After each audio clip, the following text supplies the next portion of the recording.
में तो बेटा लेक्चर नंबर 2 है, एक लेक्चर कंप्लीट हो गया इसका। हमने बात की थी पहले लेक्चर में आवेश के बारे में, वैद्युत आवेश क्या है, फिर हमने चालक और कुचालक पदार्थों के बारे में भी जाना कि चालक पदार्थ क्या होता है, कुचालक पदार्थ क्या होता है। हम इस चैप्टर को अगर देखें तो वैद्युत आवेश एवं क्षेत्र जो चैप्टर का नाम है उसमें सबसे पहले आवेश शब्द ही लिखा है, इसलिए हम सिर्फ और सिर्फ आवेश के बारे में अभी हम जानेंगे। इसके बारे में हम जान लेंगे जब तो आवेश के गुणों के बारे में या व्यापक गुणों के बारे में हम पढ़ना स्टार्ट करेंगे। अभी जो हम पढ़ रहे हैं वो जनरल गुण या फिर हम कह सकते हैं विशिष्ट गुण, ठीक है, के बारे में हम सीख रहे हैं। सामान्य ज्ञान जैसी चीजें, तो छोटी छोटी चीजें इसके बारे में जानेंगे। फिर स्टार्ट होगा इसके व्यापक गुणों के बारे में जानना, जैसे कि वैद्युत क्षेत्र क्या होता है, आवेश के कारण क्षेत्र कैसे आता है, बल कैसे लगाते हैं, ये सारी चीजें हम नेक्स्ट लेक्चर से डिस्कस करना स्टार्ट करेंगे। फिलहाल ये भी बेसिक लेक्चर ही होने वाला है, आवेश के बारे में ही जानेंगे। आइए एक बार आपको दिखाता हूं कि चैप्टर में किस तरह से हम आगे बढ़ेंगे। तो वैद्युत आवेश हम पढ़ेंगे, इसके बाद हम कूलाम का नियम, फिर वैद्युत क्षेत्र, वैद्युत द्विध्रुव, वैद्युत बल रेखाएं और अंत में हम गॉस प्रमेय, वैद्युत फ्लक्स के बारे में जानेंगे।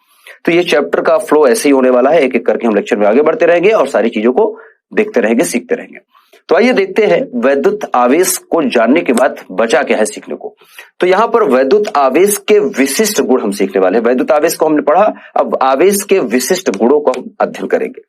आइए स्टार्ट करते हैं आवेश के विशिष्ट गुण। आवेश के विशिष्ट गुणों को एक बार मैं बताऊं तो कौन कौन से गुण हैं जो आवेश के विशिष्ट गुण हम बोल सकते हैं। तो एक बार देख लेते हैं कि कौन कौन से गुण होते हैं आवेश के।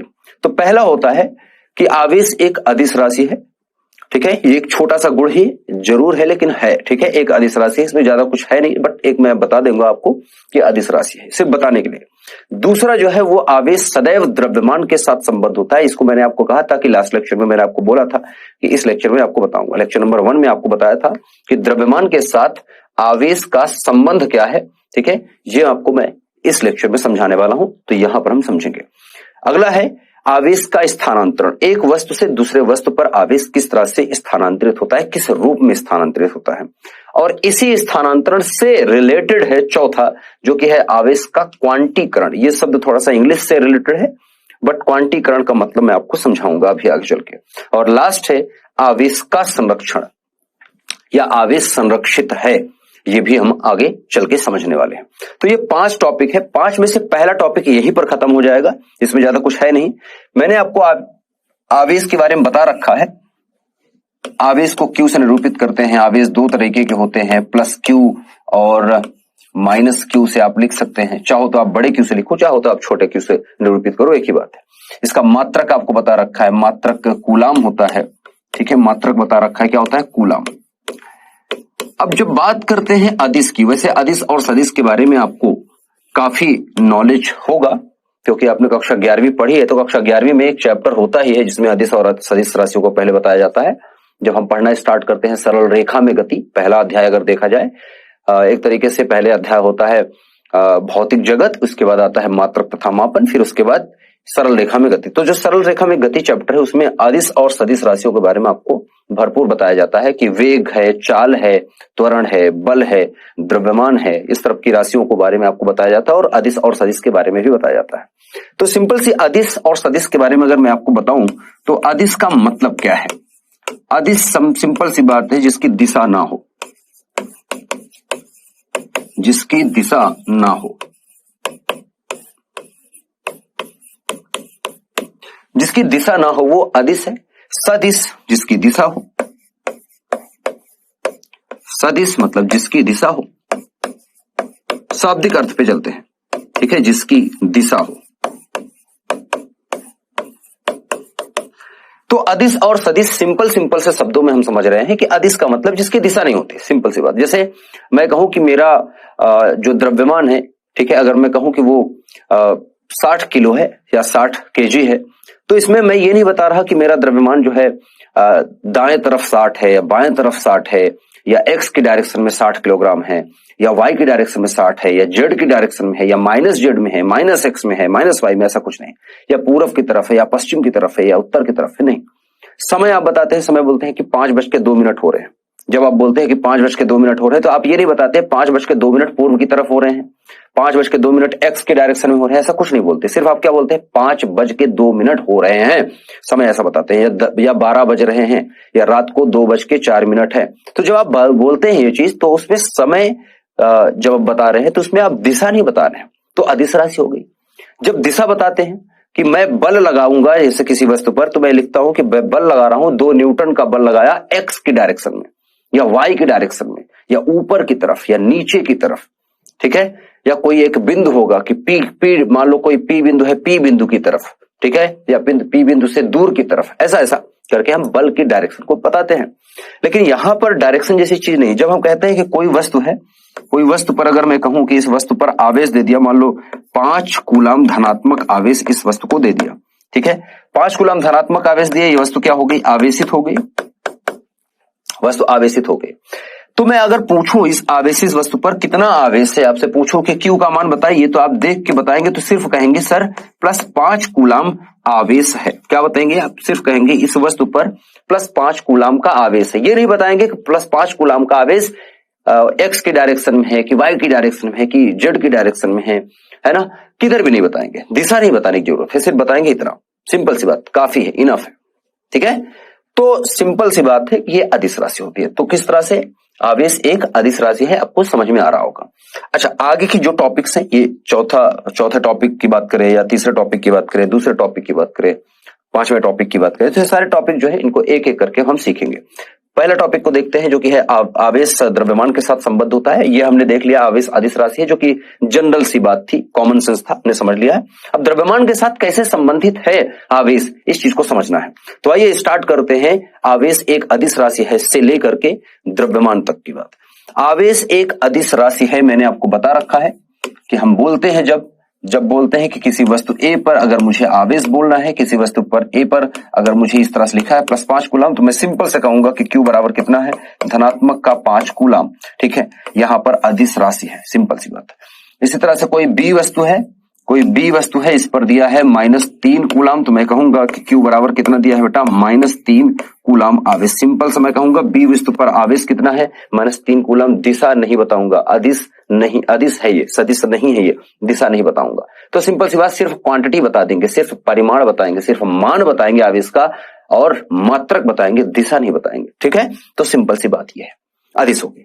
दूसरा जो गुण है, आवेश सदैव द्रव्यमान के साथ संबद्ध होता है। इसका आंसर मैंने आपको बताया कि जब हम द्रव्यमान की बात करते हैं या कोई भी वस्तु लिखते हैं, जैसे मैं वस्तु लिखूं, ये कोई भी वस्तु है, किसी भी वस्तु की बात करें, तो इस वस्तु को अगर मैं देखूं, ये वस्तु है, मान लो इस वस्तु को अगर मैं इस वस्तु को देख रहा हूं, मान लो ये गेंद है, ठीक है, वस्तु को मान लो गेंद, एग्जाम्पल के तौर पर गेंद की बात कर लेते हैं। गेंद, जो गेंद होती है, गेंद तो जानते हैं ना, बॉल की बात कर रहे हैं, गेंद। अब इस गेंद को अगर मैं देखूं, तो इस गेंद का द्रव्यमान मान लो m द्रव्यमान की गेंद है, ठीक है। द्रव्यमान क्या दे रखा है, m द्रव्यमान, ठीक है, m द्रव्यमान इसका दे रखा है। अब ये जो m द्रव्यमान की गेंद है, m द्रव्यमान की गेंद है ये जो, ठीक है, इस गेंद को देखो तो गेंद किससे मिलकर बनी है, रबर से। रबर किससे मिलकर बना है, रबर के परमाणुओं से। तो कुल मिला के ये गेंद का जो द्रव्यमान है वो क्या है, छोटे छोटे परमाणुओं के द्रव्यमान के कारण आया है। तो अगर देखा जाए तो ये जो गेंद है वो मिलके बनी है बेटा परमाणुओं से। किससे मिलके बनी है, परमाणु से। तो अंदर की संरचना को समझते हैं, थोड़ा सा अंदर की आंतरिक संरचना की तरफ चलते हैं। इसके आंतरिक संरचना की थोड़ी बात करेंगे। एक परमाणु बना लेते हैं पहले, ठीक है। एक प्यारा सा परमाणु चाहिए हमें, सर्कल बना लेते हैं, ये सिंपल सा, ठीक है। ये मैं मान के चल रहा हूं कि ये परमाणु है, ये नाभिक है, और इसको परमाणु बोलेंगे हम। इसका मैंने आपको बता भी रखा है पहले भी, परमाणु है। और इलेक्ट्रॉन जो है बेटा, इलेक्ट्रॉन जो है चारों तरफ इसके चक्कर लगा रहा है, ऐसा मान के चल सकते हैं आप, ठीक है। इलेक्ट्रॉन इस तरह से चक्कर लगा रहा है। अब आप जब देखते हैं यहां पर, तो नाभिक के अंदर जो है 2 तरह के कण पाए जाते हैं, प्रोटॉन और न्यूट्रॉन, जिसके बारे में आपको बता रखा है। प्रोटॉन और न्यूट्रॉन होते हैं नाभिक पे, नाभिक के अंदर, और इलेक्ट्रॉन जो है नाभिक के बाहर चारों तरफ चक्कर लगा रहा होता है वृत्ताकार मार्ग में। ये परमाणु कहलाता है।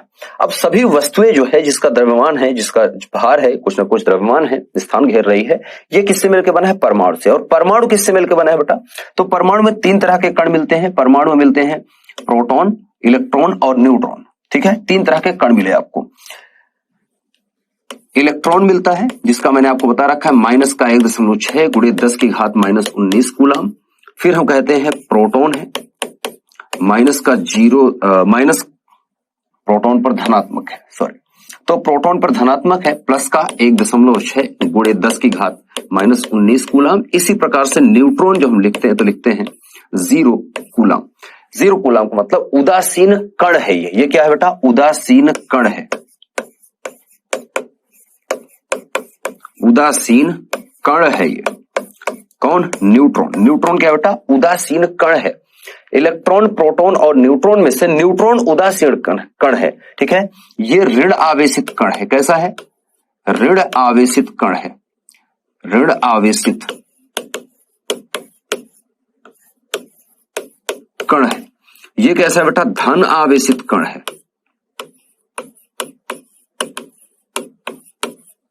धन आवेशित कण है, ठीक है। और ये कैसा है? उदासीन कण है। उदासीन कण का मतलब जिस पर कोई आवेश नहीं है। अच्छा, जब कण की बात करते हैं तो ये मूल कण की बात कर रहे हैं, ये सभी मूल कण हैं, याद रखिएगा, मूल कणों की बात कर रहे हैं।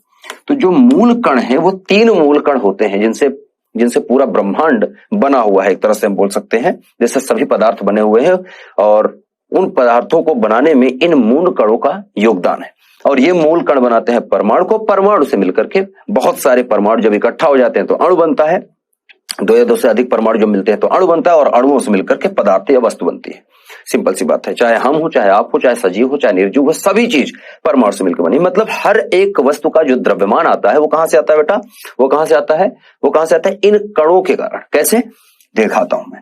अगर मैं द्रव्यमान की बात करूं, यहां पर मैं द्रव्यमान की बात करूं तो अगर मैं मास बात कर रहा हूं किसके? इलेक्ट्रॉन की। इलेक्ट्रॉन की द्रव्यमान की बात करूं तो ये होता है 9.11 गुणे 10 की घात -31 किलोग्राम।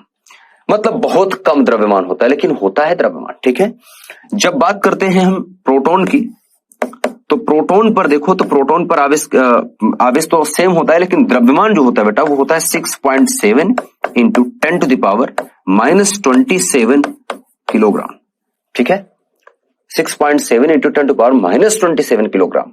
और जब प्रोटॉन की बाद न्यूट्रॉन की बात करते हैं तो न्यूट्रॉन पर आप देखिए, न्यूट्रॉन पर भी लगभग इतना ही द्रव्यमान होता है। जब हम भौतिक विज्ञान में द्रव्यमान की बात करते हैं, इसको द्रव्यमान के बारे में लिख रहे हैं तो द्रव्यमान लिख लो इनको, ठीक है। तो जब द्रव्यमान की बात करते हैं हम प्रोटॉन और न्यूट्रॉन की खास करके, तो प्रोटॉन और न्यूट्रॉन को भौतिक विज्ञान में, क्योंकि अगर मास की बात करें, एग्जैक्ट मास की बात करें तो थोड़ा सा न्यूट्रॉन भारी होता है, लेकिन हम लगभग देखें तो दोनों का समान मास मान के चलते हैं। तो एक से थोड़ा सा ज्यादा होता है तो इसको लगभग 6.8 इंटू 10⁻⁻27 kg लिख सकते हैं। तो मतलब मैं ये बोल रहा हूं कि भौतिक विज्ञान में हम जनरली, क्योंकि दोनों का मास या दोनों का द्रव्यमान लगभग बराबर होता है, तो हम कैलकुलेशन के लिए क्या किया करते हैं? मास ऑफ प्रोटॉन लगभग हम बराबर मान लेते हैं मास ऑफ न्यूट्रॉन के।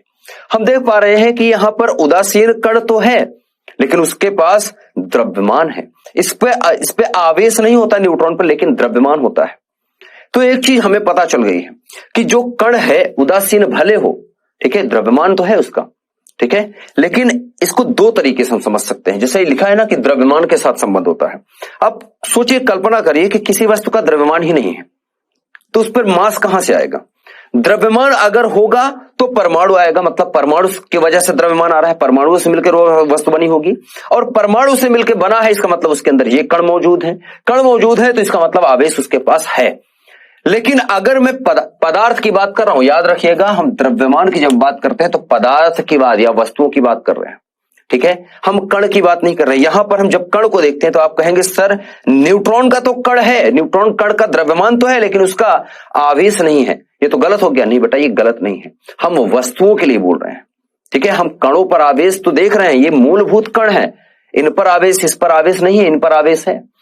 लेकिन हम देखें अगर, तो आवेश जब हम कहते हैं वस्तुओं में, तो अगर कोई वस्तु का द्रव्यमान है तो द्रव्यमान किसकी वजह से आ रहा है? इन 3 कणों से मिलकर बने परमाणु से, और परमाणु से वस्तु बनी है। तो वस्तु का जो द्रव्यमान है वो सभी परमाणुओं के अंदर जो ये इलेक्ट्रॉन, प्रोटॉन, न्यूट्रॉन है, इनका सम्मिलित द्रव्यमान एक तरह से देखा जाए तो रिजल्टेंट द्रव्यमान आता है। तो द्रव्यमान अगर वस्तु का है, वस्तु की बोल रहे हैं बात, कण की बात नहीं कर रहे हैं, वस्तु का द्रव्यमान होगा तो उसका आवेश होगा ही होगा। तो मतलब आवेश जो है वो किसके साथ संबंधित है बेटा? द्रव्यमान के साथ संबंधित है। बिना द्रव्यमान के आवेश संभव नहीं है। इसको अपने लाइन में लिख लेना, ठीक है। ऐसी किसी भी वस्तु का ऐसी किसी भी वस्तु पर आवेश नहीं पाया जा सकता जिसका द्रव्यमान ना हो, ठीक है।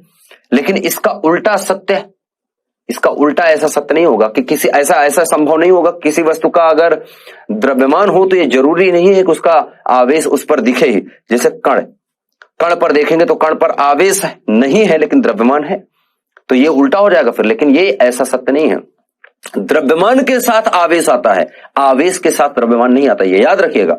द्रव्यमान है लेकिन आवेश नहीं है, लेकिन आवेश है तो द्रव्यमान भी होगा, तो ये याद रखेंगे, ठीक है। तो यहां पर हमने ये सीखा कि बिना द्रव्यमान के आवेश संभव नहीं है। किसी वस्तु की बात कर रहे हैं, कण की बात नहीं है। वस्तु के बारे में हम बोल रहे हैं कि द्रव्यमान है वस्तु का, तो वस्तु अगर है कोई वस्तु तो उसका द्रव्यमान है, और द्रव्यमान है तो आवेश होगा, ठीक है। तो इस तरह से ये हुआ टॉपिक एक कंप्लीट। अगले की बात करें आवेश का स्थानांतरण। आवेश के स्थानांतरण की जब हम बात करते हैं तो मतलब स्थानांतरण का मतलब एक जगह से आवेश को दूसरी जगह भेजना, सिंपल सी बात है। आवेश को एक स्थान से दूसरे स्थान भेजने की प्रक्रिया स्थानांतरण। स्थानांतरण मतलब आदान प्रदान, एक जगह से दूसरी जगह देना है, अल्लाना।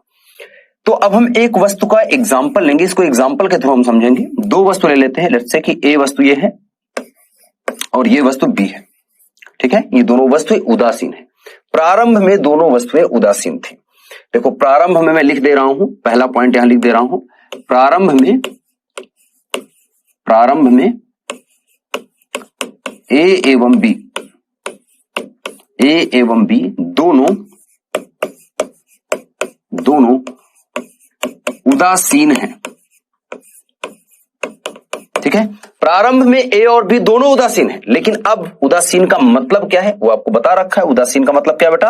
उदासीन का सिंपल सा मतलब है कि जितने इस पर धनात्मक हैं,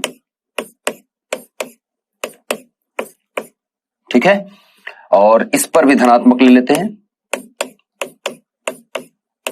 ठीक है। जितने इस पर धनात्मक है बेटा उतने ही इस पर ऋणात्मक भी हैं,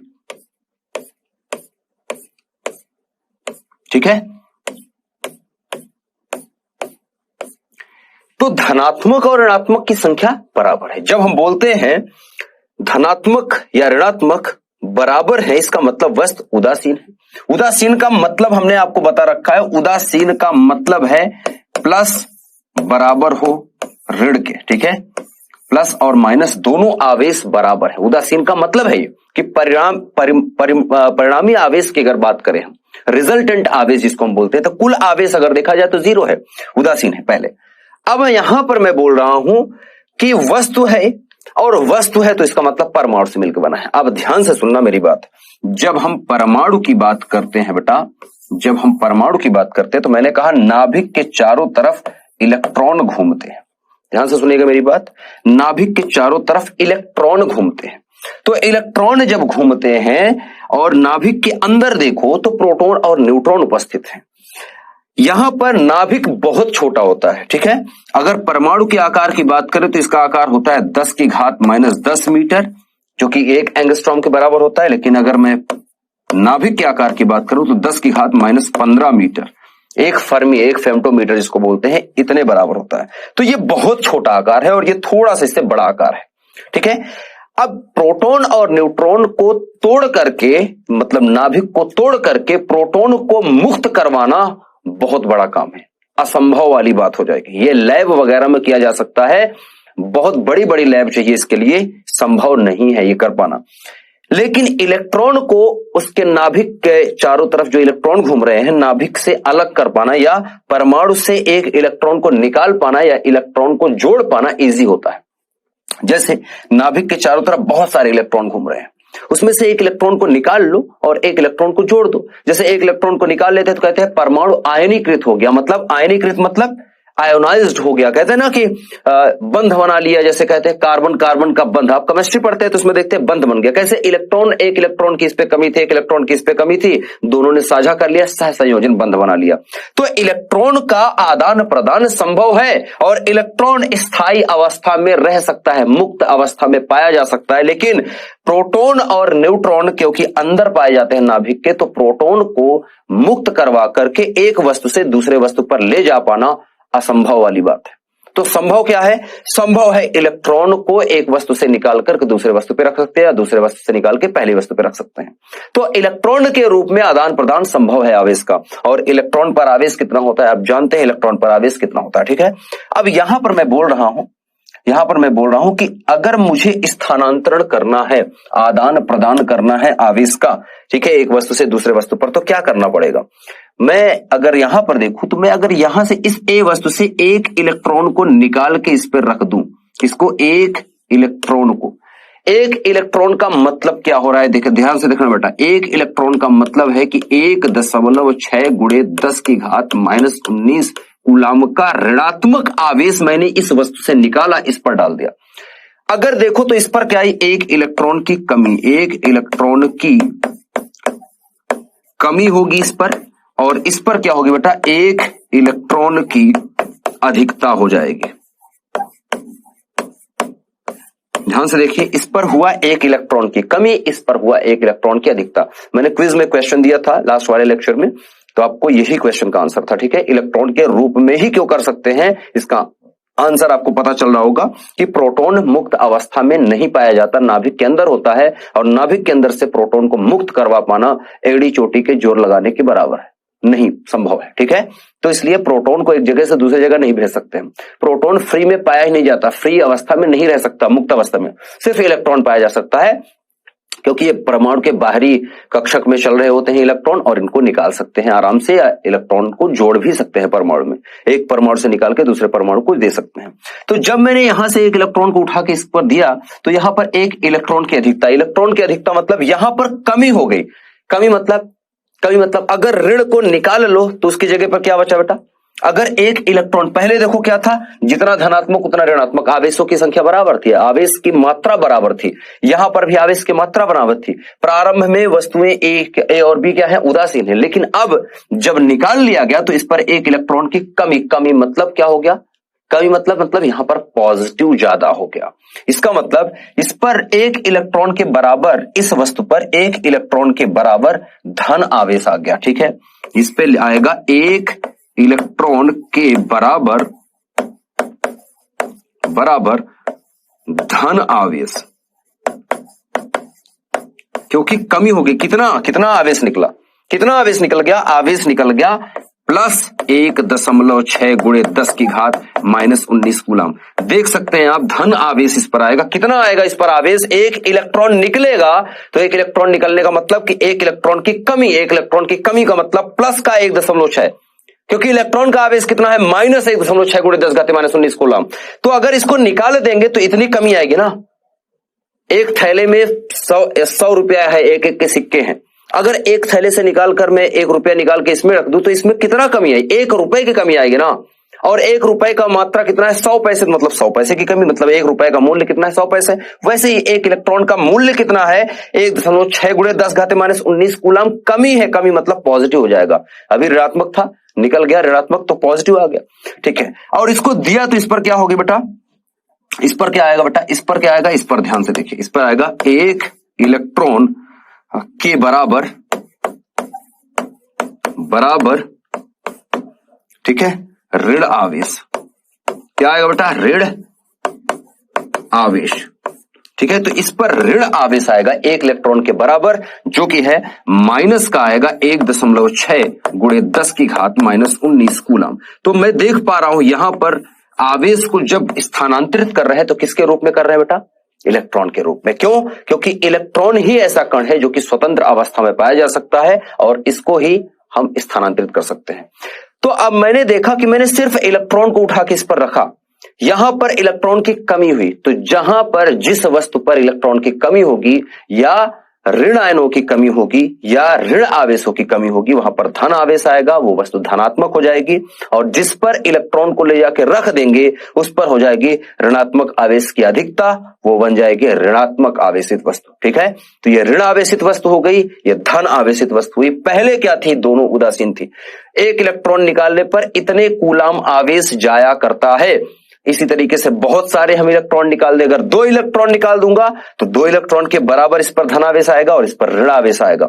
अगर मैं फिर से यही एक इलेक्ट्रॉन उठा करके इस पर रख दूं तो जो इसमें कमी थी फिर से एक इलेक्ट्रॉन आएगा, तो ये प्लस का इतना है, इसमें इतना ही माइनस हो जाएगा, जो कि माइनस के इलेक्ट्रॉन आएगा, -1.6 × 10⁻⁻19 कूलम, तो ये 0 हो जाएगा अपने आप, कुल फिर से उदासीन हो जाएगी बस। और इससे निकाल लेंगे तो ज्यादा था जो, वो निकल के इस पे आ गया, तो प्लस माइनस फिर से जुड़ जाएगा, 0 हो जाएगा, इस पर भी उस पर भी उदासीन हो गई वस्तु फिर से।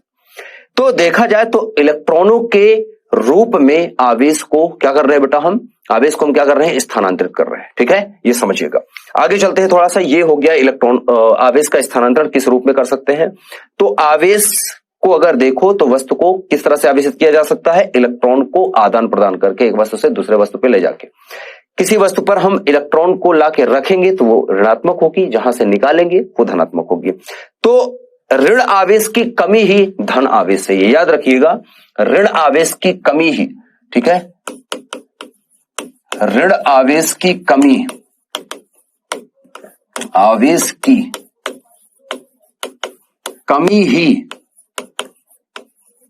धन आवेश है, क्योंकि धन आवेशित वाला जो कण है वो मुक्त नहीं है।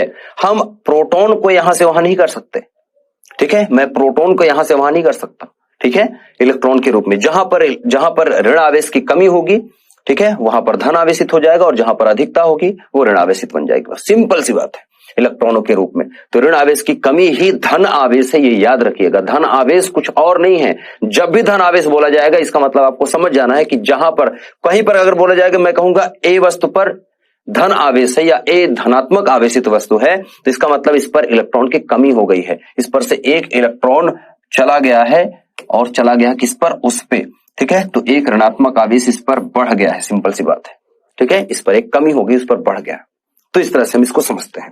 अब चलते हैं, आवेश का स्थानांतरण हो गया है, थोड़ा सा बात करेंगे, ठीक है, इसको एक बात करते हैं नंबर के साथ, एक एग्जाम्पल के रूप में इसको देखते हैं, ठीक है, एक एग्जाम्पल के रूप में बात करें तो जैसे एक वस्तु ले लेते हैं हम यहाँ पर, ए वस्तु फिर से ले लेते हैं, और ये बी वस्तु ले लेते हैं, ठीक है। इस पर मान लो कि +5 कूलाम का, ठीक है, +5 कूलाम का, या +5 कूलाम मत बोलो, मैं थोड़ा सा इसको कूलाम को हटा करके इसमें बोल रहा हूं। चलो ये उदासीन वस्तु थी, ठीक है, उदासीन वस्तु थी ये। यहां पर अगर मैं देखूं, यहां से अगर मैं 2 इलेक्ट्रॉन को हटा दूं, एग्जाम्पल के रूप में 2 इलेक्ट्रॉन को हटा दूं, तो आपसे पूछा जाए कि यहां पर बताइए कि कितना आवेश आएगा, तो इस पर क्या आएगा, +2 इलेक्ट्रॉन के बराबर धनात्मक आवेश आ गया, +2 इलेक्ट्रॉन आ जाएगा, और इस पर आ जाएगा -2 इलेक्ट्रॉन का ऋणात्मक आवेश, ठीक है, ऋणात्मक आवेश आ जाएगा।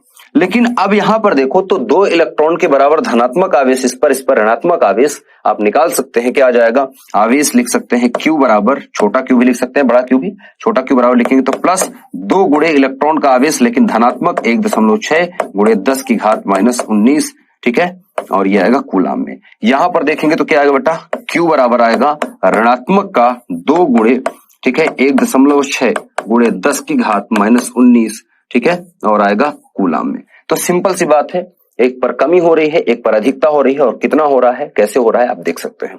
तो ये तो बात हो गई सिंपल सी यहां तक की, एक एग्जांपल के तौर पर। अगला देखते हैं, आवेश का क्वांटीकरण। आवेश का क्वांटीकरण इसी से संबंधित है, आवेश के स्थानांतरण से ही संबंधित है। तो आइए देखते हैं, समझते हैं, सीखते हैं। आवेश का क्वांटीकरण जब हम बोलते हैं बेटा, तो क्वांटीकरण का मतलब क्या है, क्वांटीकरण का मतलब क्या है, क्वांटीकरण का मतलब समझेंगे एक एग्जांपल से। फिर से वही वस्तु का एग्जांपल, ए वस्तु और बी वस्तु लीजिए, ठीक है, ये वस्तु ए है, ये वस्तु बी है। ध्यान से सुनिएगा, दोनों आवेशित वस्तु नहीं है, उदासीन है, स्टार्टिंग में पहले उदासीन है, वस्तुएं उदासीन है, मतलब धनात्मक और ऋणात्मक की संख्या बराबर है, सिंपल सी बात है, उदासीन वस्तुएं हैं। मैं क्या कर रहा हूं यहां पर, ध्यान दीजिएगा, मैं क्या कर रहा हूं, जब मैं इलेक्ट्रॉन का स्थानांतरण कर रहा हूं, ठीक है, एक इलेक्ट्रॉन को मैं निकाल करके इसको दे रहा हूं, तो ये बन जा रही है धनात्मक और ये बन जा रही है ऋणात्मक वस्तु, ठीक है, एक बन जा रही है धनात्मक, एक बन जा रही है ऋणात्मक। जैसे ही इलेक्ट्रॉन को निकाल के उस पर दिया तो मतलब इस पर कमी हुई इलेक्ट्रॉन की, ऋणावेशों की कमी हुई तो धनात्मक हो गया, उस पर अधिकता हुई तो क्या बना, ऋणात्मक बना। मैं और निकाल दूं और निकाल दूं और निकाल दूं, बार बार इलेक्ट्रॉन को निकालूं, तो मैं किस रूप में इलेक्ट्रॉन को निकाल रहा हूं, या प्रकृति में, नेचर में, या हम कह सकते हैं जितनी भी वस्तुएं हैं किससे मिलकर बनी है? परमाणु से। परमाणु से क्या चीज को निकाल पाना संभव है? इलेक्ट्रॉन को आसानी से निकाला जा सकता है। आसानी से निकाला जा सकता है किसको? इलेक्ट्रॉन को। तो इलेक्ट्रॉन पर आवेश कितना है? इलेक्ट्रॉन पर आवेश कितना है बेटा? इलेक्ट्रॉन पर आवेश से 1.6 का। अगर मैं इलेक्ट्रॉन पर आवेश की बात कर रहा हूं तो हम जानते हैं इलेक्ट्रॉन पर आवेश जो है वो है माइनस का 1.6 गुणे 10 की घात -19 कूलाम। ये न्यूनतम आवेश है। यह देखा जाए तो न्यूनतम आवेश है, न्यूनतम आवेश है। यह न्यूनतम आवेश है जो कि स्थानांतरित किया जा सकता है, जो कि स्थानांतरित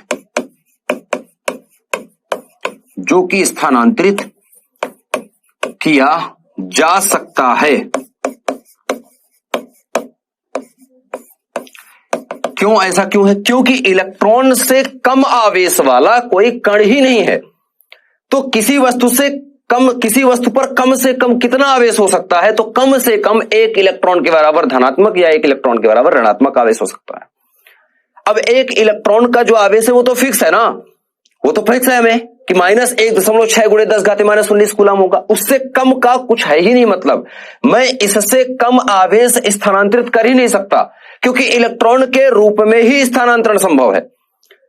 अगर मुझे यहां पर और आवेश ले जाना है तो इलेक्ट्रॉन, 1 इलेक्ट्रॉन ले गया, फिर 2 इलेक्ट्रॉन, फिर 4, फिर 10, 20, 25, जितना आवेश ले जाना है मैं इलेक्ट्रॉन के रूप में ले जा रहा हूं।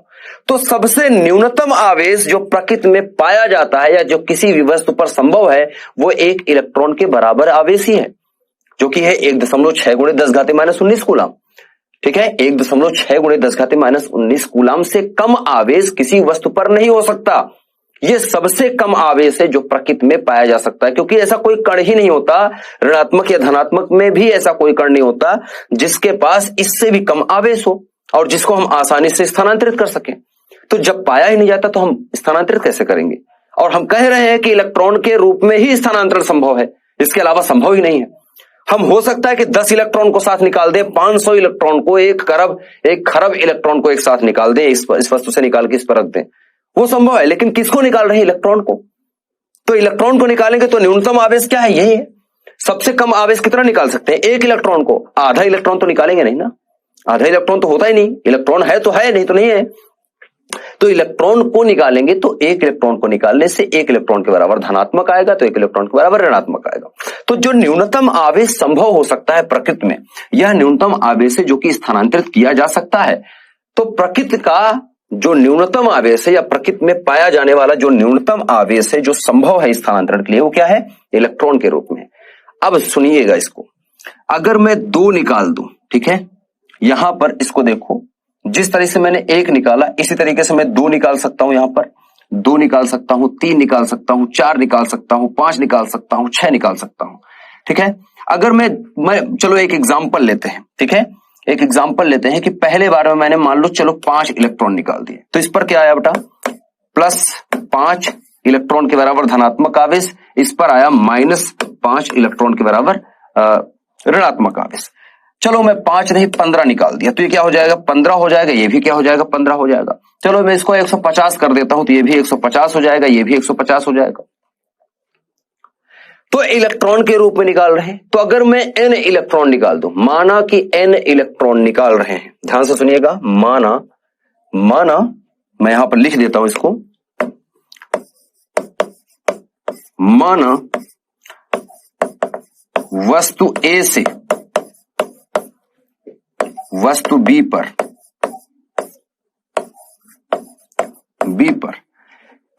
n इलेक्ट्रॉन,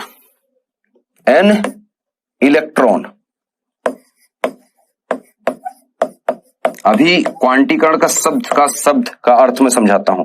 मानव वस्तु A से वस्तु B पर n इलेक्ट्रॉन स्थानांतरित किए जाते हैं, स्थानांतरित किया या किए जाते हैं। ठीक है, n इलेक्ट्रॉन स्थानांतरित किए जाते हैं।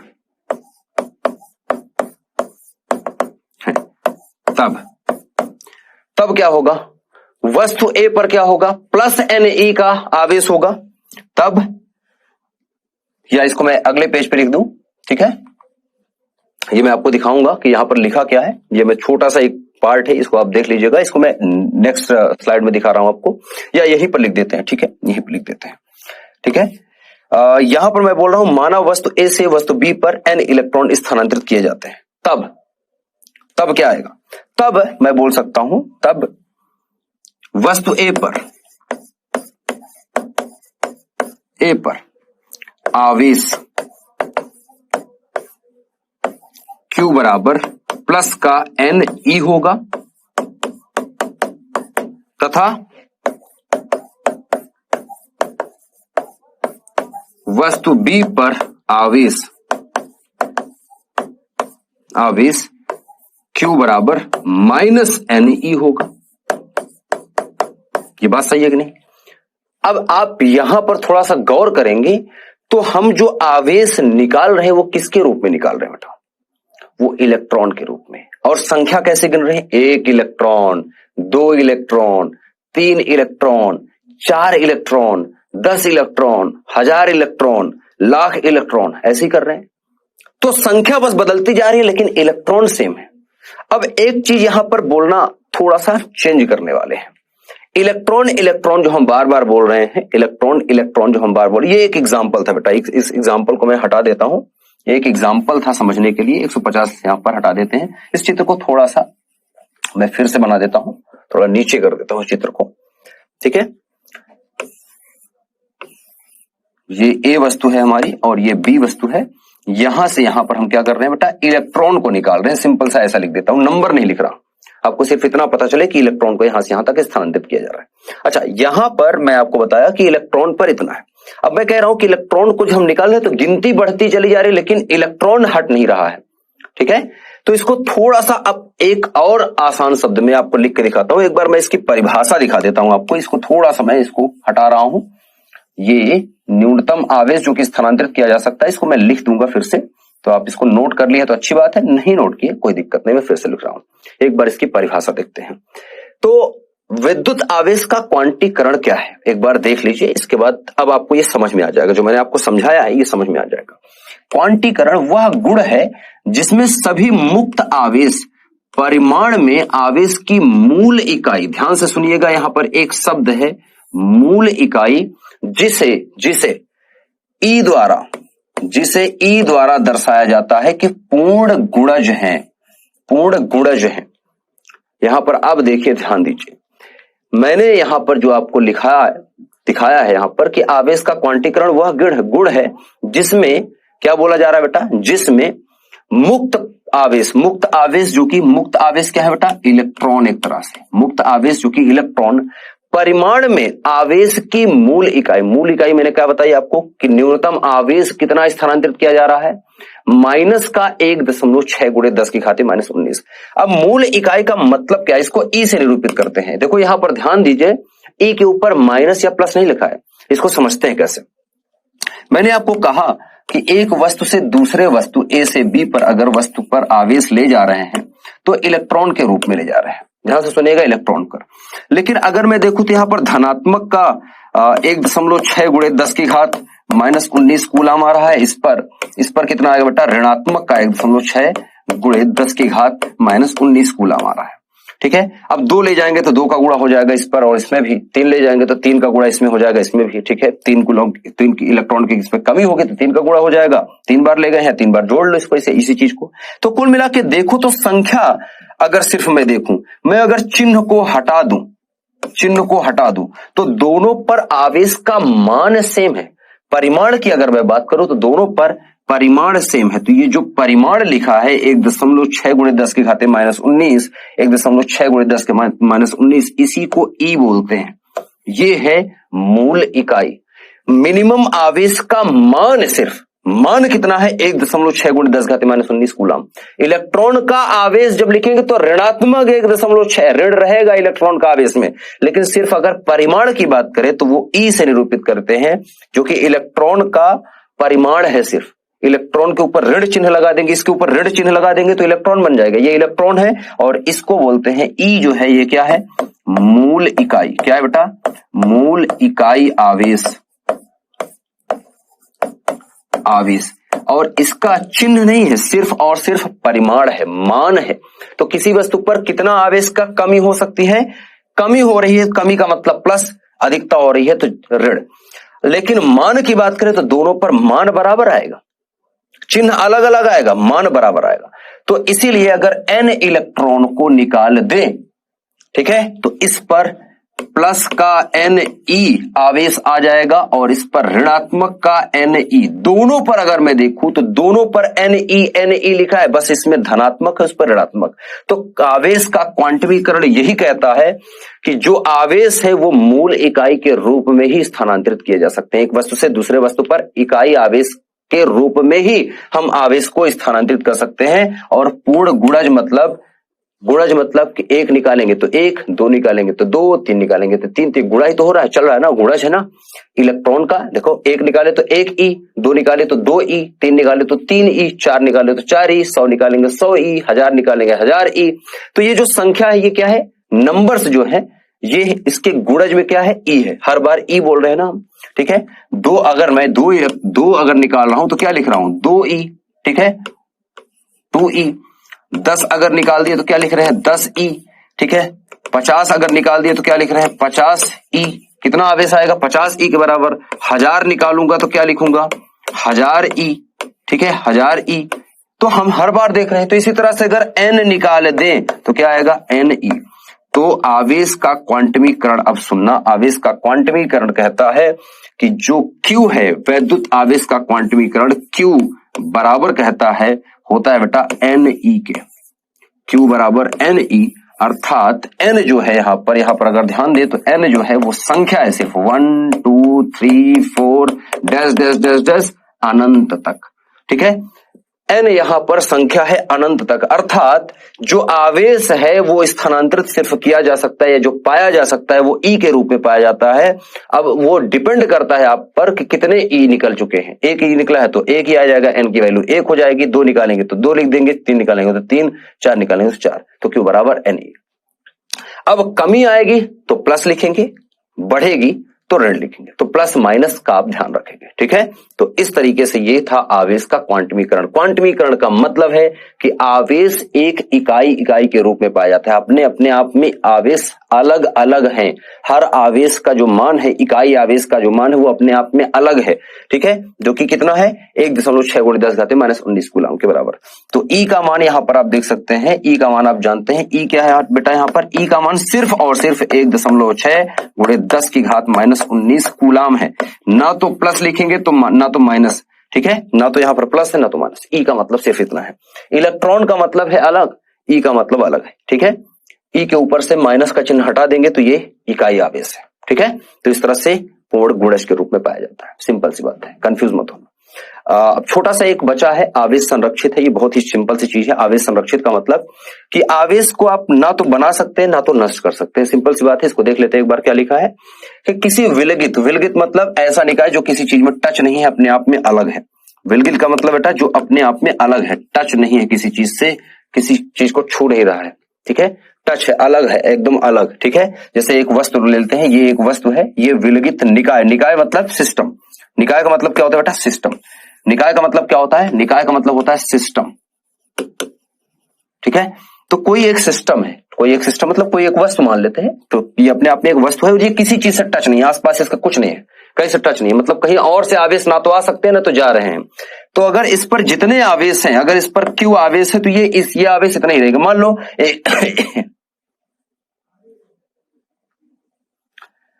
लो यहां पर अगर मैं एक और वस्तु ले लूं,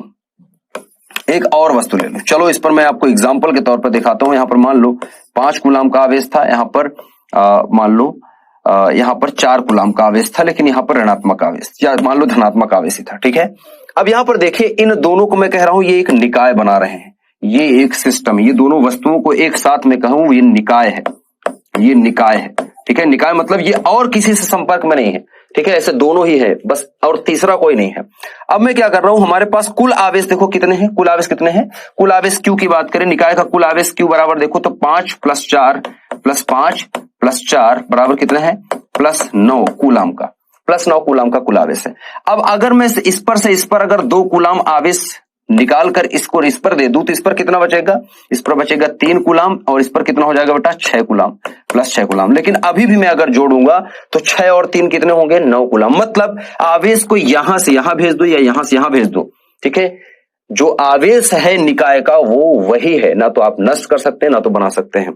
तो सापेक्ष कुल आवेश, जो कुल आवेश है बेटा, कुल आवेश को परिवर्तित नहीं किया जा सकता, अर्थात ना तो आवेश उत्पन्न किया जा सकता है और ना ही नष्ट। जितने आवेश उस वस्तु में है उतने ही रहेंगे, उसको आप ना तो नष्ट कर रहे हैं, ठीक है, ना तो बना रहे हैं, सिर्फ आप स्थानांतरित कर रहे हैं। एक वस्तु से दूसरे वस्तु पर उसको आदान प्रदान कर सकते हैं, वितरित कर सकते हैं, बना नहीं रहे हैं आप आवेश। बस वस्तु में आवेश था, उसको आपने एक वस्तु से दूसरे वस्तु पर, दूसरे से तीसरे पर, तीसरे से चौथे पर ऐसा कर सकते हो, बना नहीं सकते आवेश को, ना तो नष्ट कर सकते हो, ठीक है। अब कुछ बच्चे सोच रहे होंगे कि सर एक एग्जाम्पल हम सोच रहे हैं, है ना, बच्चे सोच रहे होंगे कि सर एक वस्तु पर मान लो 2 कूलाम का आवेश है धनात्मक, चलो मैं मान लेता हूं कि एक वस्तु पर 2 कूलाम का धनात्मक आवेश क्या है, +2 कूलाम का आवेश है। इसको मैं कहीं से -2 कूलाम आवेश लाके दे दूं तो इस पर कुल आवेश कितना हो जाएगा, -2 कूलाम आवेश देने के बाद कितना आ जाएगा बेटा, कुल आवेश देखो तो कितना हो जाएगा, +2 कूलाम -2 कूलाम बराबर 0। तो कुल आवेश तो मैंने 0 कर दिया, नहीं बेटा आपने 0 करके नष्ट नहीं किया है आवेश को, आवेश है बस दोनों एक दूसरे के प्रभाव को नष्ट कर चुके हैं। आवेश कुल यहां पर कितना है देखो तो 2 4 कूलाम आवेश है, लेकिन 2 कूलाम धनात्मक 2 कूलाम ऋणात्मक है, बस धनात्मक और ऋणात्मक दूसरे का प्रभाव नष्ट किए हैं, आवेश नष्ट नहीं हुए, ठीक है। तो इस तरह से आप समझेंगे। तो इस लेक्चर में बस यही तक था, हमने सारे टॉपिक समझ चुके हैं और आवेश का क्वांटमीकरण आपको बताया कि जो आवेश है वो पाया जा सकता है, प्रकृति में पाए जाने वाले आवेश ± क्यू बराबर Ne के रूप में होता है, E के रूप में पाया जा सकता है, जो कि E क्या है, मूल इकाई आवेश है। कई बार किताबों में इसको दूसरे रूप में भी लिखा जाता है इसी चीज को, ठीक है, कई बार, या इसी को कई बार आप देखेंगे हो सकता है किसी किताब में ये लिखा हो ±Ne। तो अगर आपकी किताब में आपकी बुक में ऐसा लिखा बेटा तब भी ये गलत नहीं है, ये याद रखिएगा। क्यू बराबर अगर ±Ne भी लिखा है तो गलत नहीं है, ये याद रखें आप, ठीक है। तो इस लेक्चर में बस इतना ही है, चलते हैं क्विज की तरफ और पहला क्वेश्चन देखते हैं, ये रहा।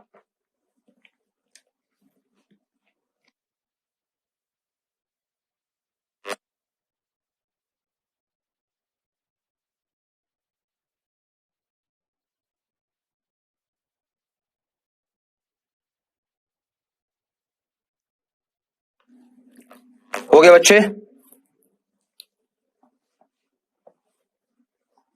हो गया, बहुत ही सिंपल सा है।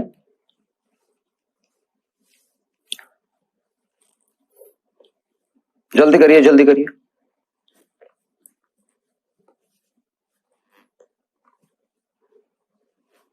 अगला क्वेश्चन ये रहा, कोई वस्तु उदासीन है क्यों?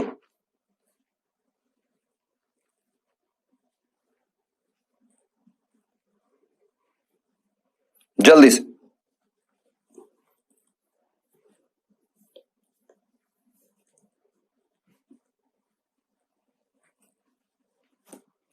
हो गया,